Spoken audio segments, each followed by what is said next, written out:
السلام عليكم ورحمة الله وبركاته. ازيكم عاملين ايه؟ يا رب تكونوا بخير. خد بالك بس عشان اللمبة. النهاردة كده قبل ما نبدأ نصلي على النبي عليه أفضل الصلاة والسلام. على فكرة أنا عندي مصيبة كبيرة أوي في الشقة من ساعة ما عملتها، والصراحة يعني قرفاني في الشقة. الفرشة دايما كل يوم، الشقة في الصيف عايزة نظافة كل يوم مرتين ثلاثة. لو واخدين بالكم كده، الراجل بعد ما جه عمل لي السقف كله باظ.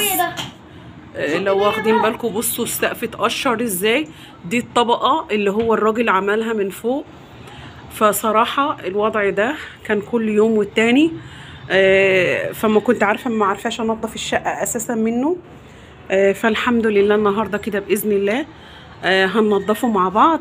حبة يا زياد، هننضفه مع بعض وهطلع كده واحاول احط كل السقف الطبقه اللي من فوق دي، انزلها وهنشوف مع بعض هنعمل ايه.